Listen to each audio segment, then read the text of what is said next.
अगर आप सीख रहे हैं पावर बीआई और सीखना चाहते हैं उसे हिंदी में, तो ये चैनल है आपके लिए। इस सीरीज के सारे वीडियो देखिए और सीखिए पावर बीआई हिंदी में।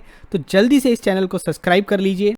नमस्कार दोस्तों, मैं अमित आपका स्वागत करता हूं पावर बीआई हिंदी के एक और वीडियो में। और आज के वीडियो में हम सीखेंगे दो डेक्स फंक्शन जो कि हैं लॉग और लॉग टेन। अब लॉग आपने मैथमेटिक्स में पढ़ा होगा, लॉग निकालते थे हम लोग। तो लॉगरिथमिक फंक्शन होता है, एक नंबर होता है, आप एक बेस ले लीजिए, लॉग बेस होता है, तो आप अपना उसमें लॉग बेस के ऊपर जैसे 10 बेस ले लिया तो उसके हिसाब से वो लॉगरिथमिक नंबर आ जाएगा। तो इस तरीके से हम लॉग फंक्शन का यूज़ करते थे। और इससे क्या होता है कि बड़ा नंबर रहता है तो वो लॉगरिथम की बेस 10 पे हम उसको रिड्यूस करके और काम चलाते थे, तो कैलकुलेशन करना आसान हो जाता था। और ये क्या होता है, एक एक्सिस में भी हमारे पास लॉगरिथमिक एक्सिस होता है जो कि 10 बेस का होता है लॉगरिथमिक का। तो वो आप यूज़ करते हैं तो आप बड़ी वैल्यूज़ को दिखा सकते हो। क्या होता है, जब वैल्यूज़ आपकी बहुत ज़्यादा डिफरेंस होती है, एक वैल्यू बहुत छोटी है और दूसरी वैल्यू बहुत बड़ी है, तो हम लॉगरिथमिक एक्सिस का यूज़ भी कर लेते हैं। तो वो भी एक ऑप्शन रहता है पावर बीआई में, एक्सिस के अंदर आपको मिल जाएगा। फिर लॉग 10 क्या होता है, लॉग 10 देखो, अब लॉग में तो आप कोई भी बेस रख सकते हो, लॉग 10 में बेस 10 फिक्स ही है। तो अगर आप श्योर होना चाहते हो कि भाई इसमें बेस 10 ही है, तो आप लॉग 10 फंक्शन को यूज़ कर लो। तो देखो इसमें दूसरा आर्ग्यूमेंट नहीं है। अगर आप यहाँ देखोगे लॉग फंक्शन, तो उसमें नंबर है, बेस है, और उसकी डेसिमल वैल्यू रिटर्न हो जाएगी जो कि लॉगरिथमिक होगी बेस के बेसिस पे। जबकि लॉग 10 में क्या, सिर्फ नंबर है और डेसिमल नंबर रिटर्न हो जाएगा।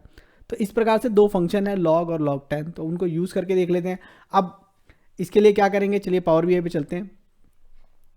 तो पावर बीआई में चलेंगे और पावर बीआई में हमें क्या करना है, हमें सबसे पहले एक टेबल में हमारे पास डेटा होना चाहिए। तो मेरे पास ये पहले से एक टेबल बनी हुई है जिसमें कुछ डेटा है मेरे पास, जिसमें मैं पिछले वीडियोस में भी यूज़ किया था। तो ये num1 यहाँ पर एक नंबर है जिसके ऊपर मैं ये दोनों वैल्यूज़ चेक कर सकता हूँ। तो इसमें 5, 24, 10, 12, 14 ये इस प्रकार की वैल्यू है। ये दूसरा वाला कॉलम भी, वहाँ भी चेक कर सकते हैं। अब क्या करेंगे, हमें नया कॉलम बनाना है, मेजर भी बना सकते हैं, कॉलम भी बना सकते हैं। तो हम तो नया कॉलम बनाने वाले हैं। तो टेबल पे क्लिक किया तो टेबल टूल में नया मिल जाएगा, कॉलम पे क्लिक किया तो कॉलम टूल भी मिल जाएगा टेबल टूल के साथ, उसमें भी न्यू कॉलम का ऑप्शन है। तो चलिए एक नया कॉलम बना लेते हैं। राइट क्लिक पे भी ऑप्शन रहता है, कॉलम के ऊपर भी, टेबल के ऊपर भी। तो यहाँ पर क्या करने वाले हैं, सबसे पहले लॉग 10 को चेक कर लेते हैं। सबसे आसान होता है लॉग 10, क्योंकि लॉग 10 ही बेसिस ही है, बेस ही है सिर्फ नंबर। तो हमें पता है कि कुछ भी डाल सकते हैं, बट लेकिन बेस जो है वो फिक्स है, वो 10 ही है। ठीक है, तो इसमें num1 यूज़ कर लेते हैं। डेटा टेबल 1 है हमारी, डेटा टेबल 1 का num1 को हमने यूज़ किया लॉगरिथमिक बेस 10 के ऊपर, और ये हमारा आ गया। अब ये 10 के ऊपर इसकी वैल्यू 1 आती है, तो ये हमेशा याद रखिएगा। अब जैसे ये 100 होगा तो वहाँ पर क्या वैल्यू आएगी, इस तरीके की वैल्यू। तो एक काम करते हैं, हम डाल के मैनुअली डाल के देख लेते हैं। अब इस केस में क्या होगा, सारी लाइन पे एक ही वैल्यू रहेगी क्योंकि हमने यहाँ कॉन्स्टेंट दी थी। देखिए 100 के ऊपर इसकी वैल्यू 2 आती है। देखिए अब 100 कितना बड़ा नंबर है, 10 गुना और नंबर था, उसका बेस के बाद इसकी वैल्यू कितनी आ रही है, सिर्फ 2 आ रही है।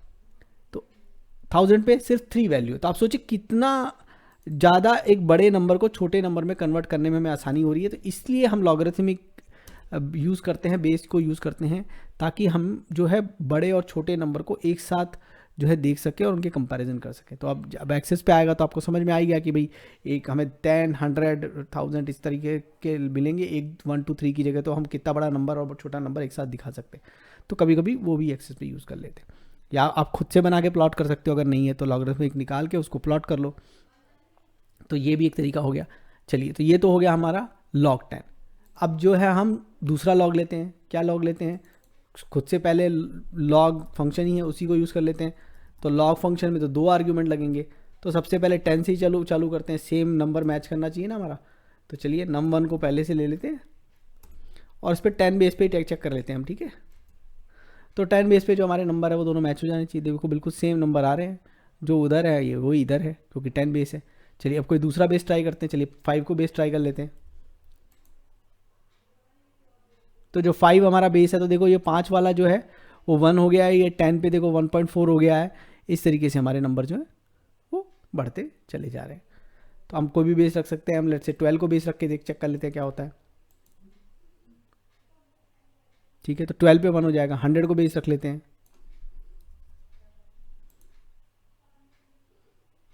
तो देखिए कितनी छोटी हो गई है वैल्यू। अब लेकिन आप देखो कि 10 जो है वो 0.5 ही हुआ है 100 के केस में। इट्स नॉट 1/10, 0.5 आधा ही हुआ है। तो 10 और 100 कितने करीब आ गए हैं, एक का एक वैल्यू है और एक की 0.5 वैल्यू है। तो ये फ़ायदा होता है लॉगरिथमिक फंक्शंस को यूज़ करने के लिए। बड़ी और छोटी वैल्यू के बीच का गैप जो उसको रिड्यूस करके एक साथ हम उसको दिखा सकते हैं उसको एनालाइज कर सकते हैं। और बहुत सारे मैथमेटिकल यूजेज हैं लॉगरिथमिक वैल्यूज़ को। अगर आप मैथमेटिकल मॉडल बनाना चाहते हैं पावर बीआई में और आपको ये फंक्शन चाहिए तो आप इनको यूज़ करिए। और मुझे बताइए कि ये वीडियो आपको कैसा लगा और इस सीरीज़ में कौन से वीडियो हम बनाएं, आपको कौन सी चीज़ें सीखनी है पावर बीआई में। तो ये फीडबैक आप कमेंट्स में बताइएगा। क्वेश्चन भी आप कमेंट्स में पूछ सकते हैं, मैं उनके रिप्लाई करूँगा। तो इस वीडियो को देखने के लिए धन्यवाद। Keep watching, keep asking questions in comments, subscribe to my channel and press the bell icon so that you can get notification for new videos. Thank you.